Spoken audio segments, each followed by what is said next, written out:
Why is there so much pressure on, say, the emerging economies like India? India is one of them, China, and you have been a great proponent of saying that India and China are actually still developing countries, and then you've given facts and figures around.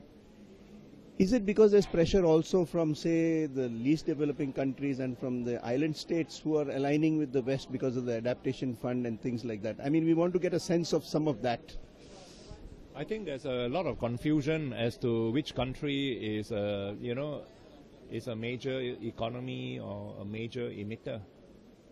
India is a big country by population, and because you have a big population, the economy is also big, and your emissions are also big. You are among the top 10 emitting countries in the world, and China is like the number 1. Okay, but that's because India and China have very big populations.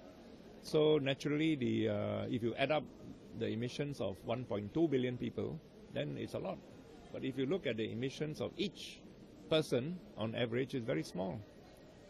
I think I have the figures there. So you find that India is around 1.3 tons or something like that, which is very low compared to other countries which are 20 tons per capita. And India's GNP per capita is about 1,300. And so India is 130 on the list of 190 countries. You are one of the poorest countries in the world, and it has more poor people than any other country in the world.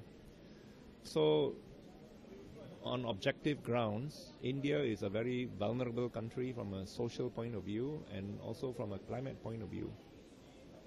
So to ask India to take on the same obligations as developed countries is very unfair, because how can you tell India that you have to reduce your emissions when you are 1.3?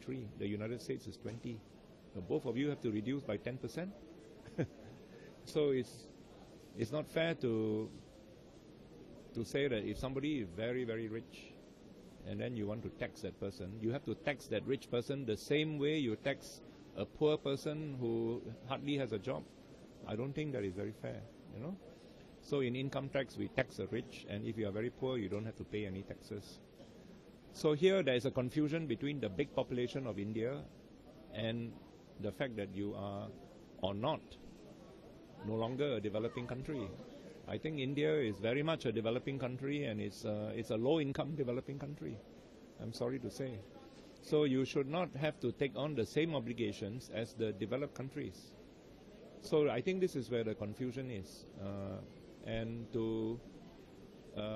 for the European Union to say that I will do my commitment under Kyoto Protocol only if India joins a legally binding treaty in which it has to bind emission reductions is simply unfair, because Europe has already agreed to do the second period of Kyoto Protocol without anybody having to pay them any money,